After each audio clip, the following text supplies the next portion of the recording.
प्रस्ताव स्वीकृत हुआ और विधेयक यथा संशोधित पारित हुआ। कानून को मारता हूं। समाजवादी पार्टी इनका विरोध करती है। 2 दिन में दोहरी बाधा पार कर वक्फ संशोधन बिल की जंग केंद्र सरकार ने संसद की दोनों सदनों में जीत ली और राष्ट्रपति की मंजूरी के साथ अब ये कानून बन चुका है। लेकिन विरोध के सुर अब भी हल्के पड़ते नजर नहीं आ रहे। सड़क पर संग्राम मचा हुआ है तो नए कानून के खिलाफ सुप्रीम दरबार में 15 याचिकाएं दाखिल हो चुकी हैं। इस बीच वक्फ संशोधन कानून के समर्थन में सुप्रीम कोर्ट में पहली अर्जी भी दायर की गई है। सतीश कुमार अग्रवाल ने हस्तक्षेप अर्जी दायर की है और बिल को लेकर दी गई चुनौती का विरोध किया है। साथ ही याचिकाओं पर सुनवाई से पहले केंद्र सरकार ने भी सुप्रीम कोर्ट में कैविएट दायर कर दिया है। कैविएट वो प्रक्रिया होती है जिसके तहत कोई पक्ष हाई कोर्ट और सुप्रीम कोर्ट में ये सुनिश्चित करने के लिए आवेदन करता है कि उसके खिलाफ कोई आदेश बिना उसका पक्ष सुने पारित न किया जाए। बहरहाल नए वक्फ कानून पर विवाद, संग्राम और सियासत भले ही जमकर हो रही है, लेकिन योगी सरकार तो फुल एक्शन में नजर आ रही है। यूपी में वक्फ संशोधन कानून लागू करने की नोटिफिकेशन जारी कर दी गई। अब इसी एक्ट के तहत प्रदेश में वक्फ बोर्ड में संशोधन किया जाएगा। इसके लिए अल्पसंख्यक अधिकारियों से वक्फ की संपत्तियों का ब्यौरा मांगा गया है। उत्तर प्रदेश के देवरिया में तो प्रशासन 2 कदम आगे निकल गया। यहाँ वक्फ बोर्ड के नाम पर जारी 1224 संपत्तियों की पहचान भी कर ली गई है, जिस पर एक्शन हो सकता है। जनपद देवरिया की कुल 1224 वक्फ संपत्तियां वक्फ बोर्ड के दफा 37 रजिस्टर में इंदराज हैं। अभी इन संपत्तियों का हम लोग के स्तर से कोई निरीक्षण नहीं किया गया है। सिर्फ अभिलेखों का एक व्यवस्थीकरण जो दफा 37 का और नोटिफिकेशन है उसका किया गया है। देश में वक्फ कानून अब हकीकत है, चाहे कोई भड़काए या फिर वोट बैंक के लिए अपनी सियासी रोटियां सेके। हालांकि सच ये भी है कि केंद्र सरकार के सामने अब भी बहुत सारी चुनौतियां हैं। Bureau report, Republic Bharat. लेकिन इस वक्त एक बड़ी खबर, वक्फ कानून लागू होते ही एक्शन में योगी सरकार ने सभी जिलों से जानकारियां मांगी हैं। योगी सरकार ने वक्फ संपत्ति की जानकारी मांगी। अवैध वक्फ संपत्ति पर एक्शन की तैयारी में है सरकार। अजय इस वक्त हमारे साथ जुड़ चुके हैं। अजय, क्या जानकारी मिल पा रही है और कौन कौन सी जानकारियां सरकार इकट्ठी कर रही है? राघवेंद्र, यह सवाल आपसे।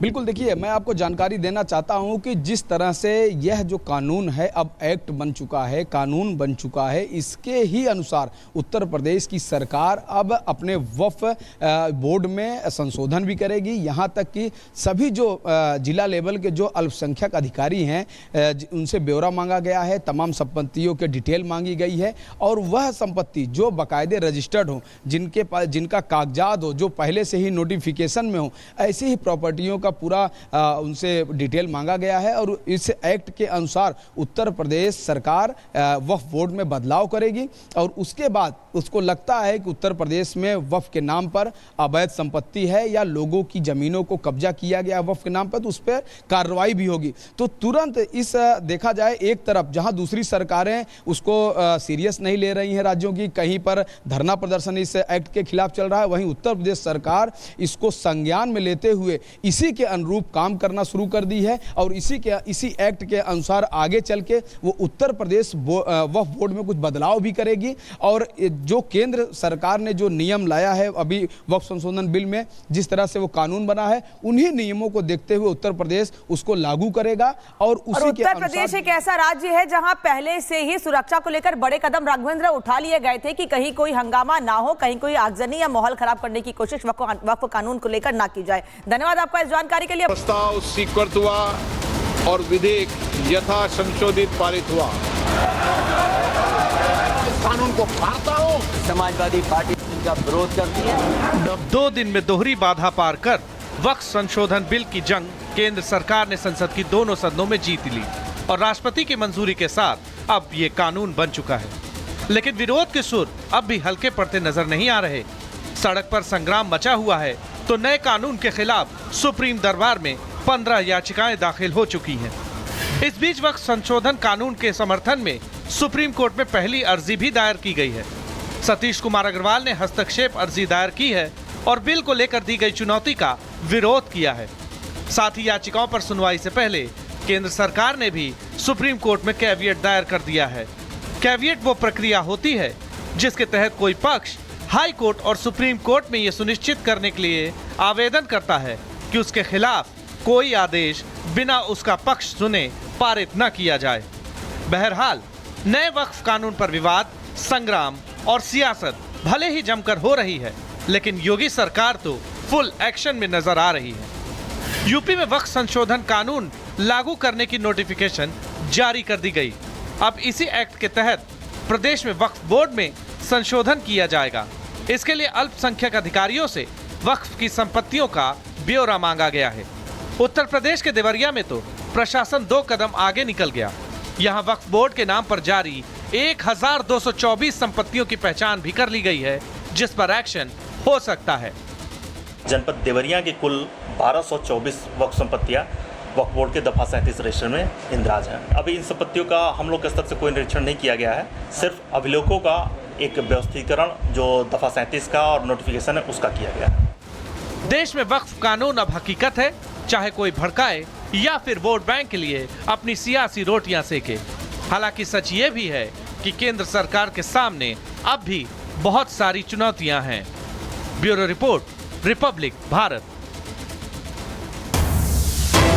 लेकिन इस वक्त एक बड़ी खबर, वक्फ कानून लागू होते ही एक्शन में योगी सरकार ने सभी जिलों से जानकारियां मांगी हैं। योगी सरकार ने वक्फ संपत्ति की जानकारी मांगी। अवैध वक्फ संपत्ति पर एक्शन की तैयारी में है सरकार। अजय इस वक्त हमारे साथ जुड़ चुके हैं। अजय, क्या जानकारी मिल पा रही है और कौन कौन सी जानकारियां सरकार इकट्ठी कर रही है? राघवेंद्र, यह सवाल आपसे।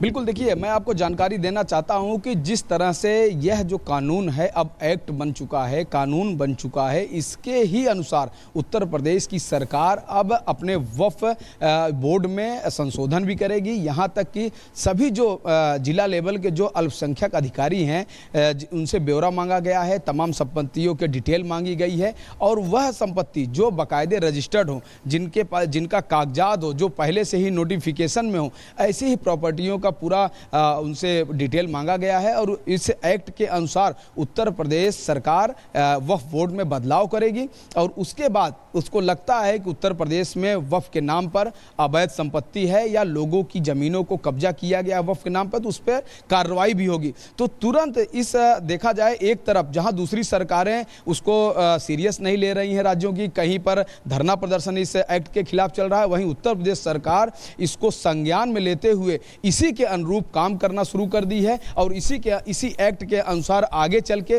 वो उत्तर प्रदेश वक्फ बोर्ड में कुछ बदलाव भी करेगी। और जो केंद्र सरकार ने जो नियम लाया है अभी वक्फ संशोधन बिल में, जिस तरह से वो कानून बना है, उन्हीं नियमों को देखते हुए उत्तर प्रदेश उसको लागू करेगा। और उसी के उत्तर प्रदेश एक ऐसा राज्य है जहां पहले से ही सुरक्षा को लेकर बड़े कदम राघवेंद्र उठा लिए गए थे कि कहीं कोई हंगामा ना हो, कहीं कोई आगजनी या माहौल खराब करने की कोशिश वक्फ कानून को लेकर ना की जाए। धन्यवाद आपका इस जानकारी के लिए।